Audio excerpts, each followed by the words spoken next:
Oh, sometimes I don't like looking out at the yard because that's how much yard work needs to be done. It's about 100 degrees out there.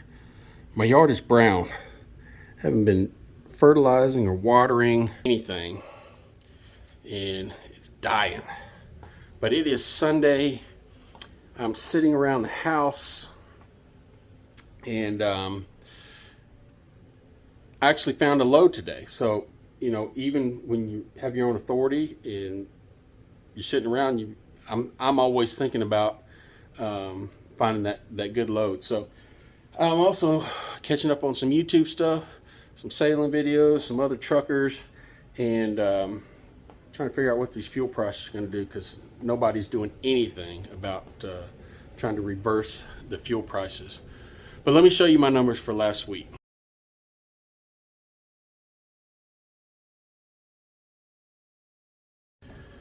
All right, I forgot the week before to put out my numbers, and there's a good reason for that. I was busy, just didn't want to. But I don't remember exactly what they were, but I brought home about $2,500. So normal week wasn't. The only thing special that happened that week is it had a trailer that went down and parked it on the side of the road, and the customer said, "Hey, leave it there. We'll find somebody to go fix it," because they couldn't find anybody. At first they wanted to get it towed. They couldn't find anybody that could come out and tow it because people couldn't hire drivers. And so they're trying to find somebody to come out and fix the axle and tires, and so they end up having to wait on Love. So that week was kind of nothing special.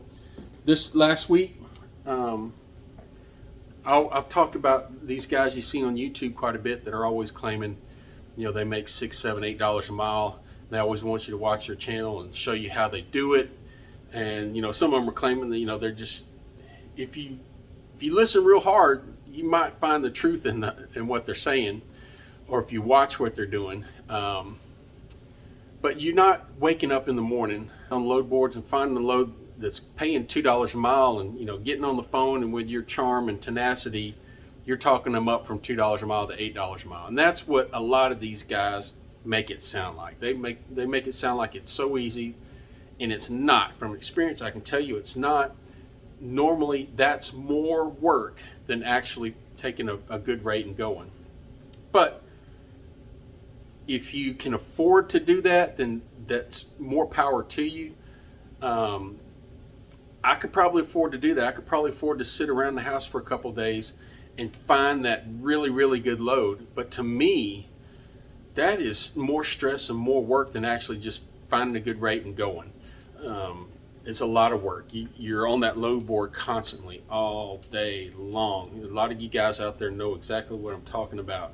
You're calling on loads, you're emailing, you're bidding, you're waiting on emails come back, bids come back, and it's just, when you're watching those channels, take it with a grain of salt and actually, use the eye test, watch what they're doing. Lots of times, though, there's always something the matter with those loads that are paying $10 a mile.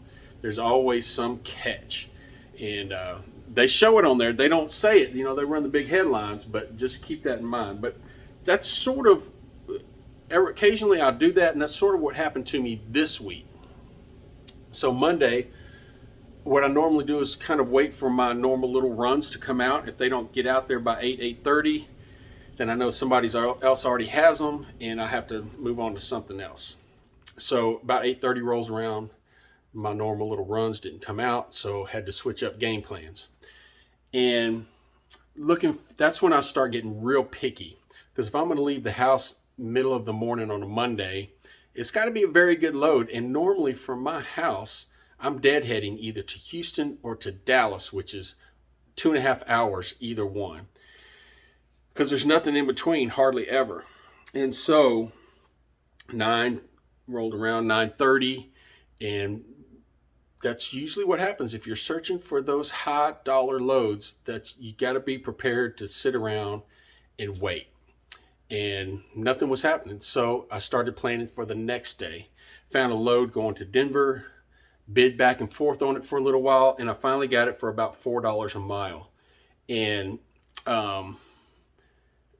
if you haven't watched my channel before, I go where I want to go. I don't go to the Northeast. I don't go to the southeast. I pretty much stay on my side of the Mississippi River. And if I leave Texas or Louisiana or Oklahoma, then I'm usually doing a trip out west, Las Vegas, Salt Lake City. And when you get out there, those places don't pay very much for loads coming back. So you kind of have to make a circle around there. But that's where I enjoy driving. And I will take a hit because that makes me happy to just drive out that way. If I'm going to leave the house for any length of time, I like to see the scenery and make myself happy. So that's what I do. So that one paid almost $4. Well, right at $4 a mile. And that my strategy on that is if I'm going to go to Denver, especially Denver, then I'm going to make enough money that I can deadhead all the way back to the house and still make a profit if need be.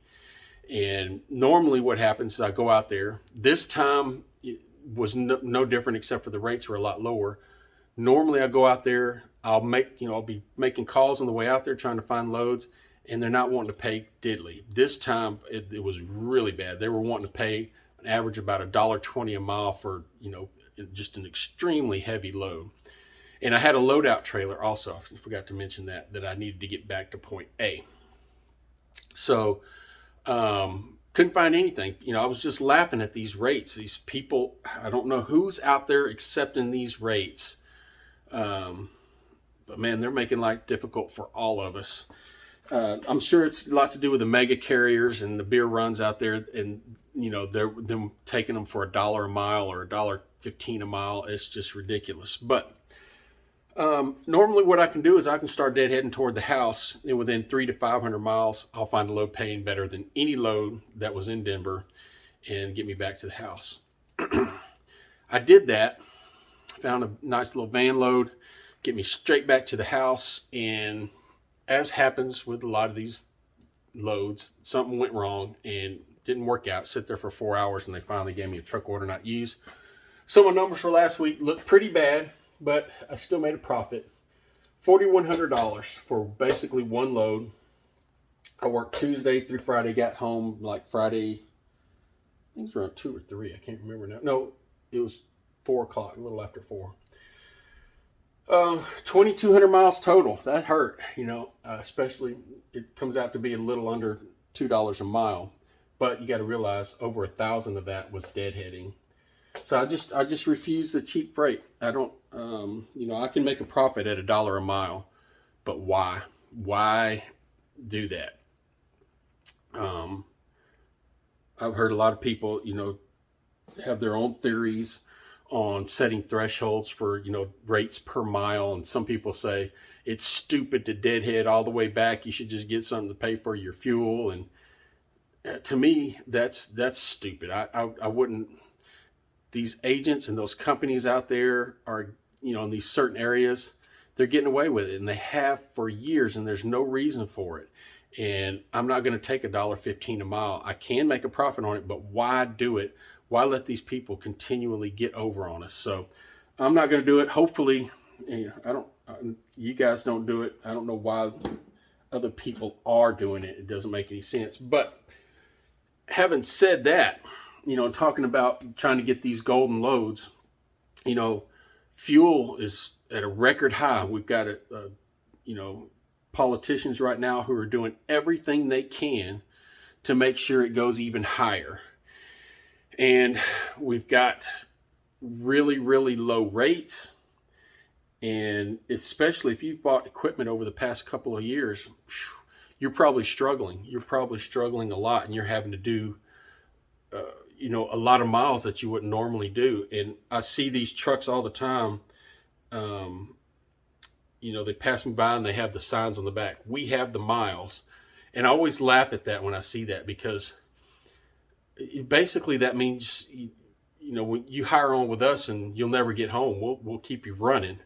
And I hear people, that logic all the time. People, they have that logic in their head. They make comments on my page saying, oh, you just need to get in truck and drive. You can't, worry about where you go and all this. But, it's coming to a point where there's so few loads out there. There's still good rates to be had, but there's so few choices that you've got to be really picky. And then at the same time, you got to get on the road and make a profit, because you have that truck payment chasing you because you paid twice what it was worth, and you have a trailer which you paid 3 times what it was worth 2 years ago, and things are just at an all-time bad position. I'm able, fortunately, luckily, right now, I'm able to still continue to do things the way that I want to do them. But there may come a point in the near future, if fuel prices keep going up and there gets to be fewer and fewer loads, where I'm just going to have to, I'm going to have to start running for under $2 a mile, or just running a lot more miles. Good luck to all you guys out there. Hang in there. The truck show is at the end of this month, June 27th or 28th. It's in Houston. You guys look it up. Hopefully I'll see a lot of you guys there. Talk to you later.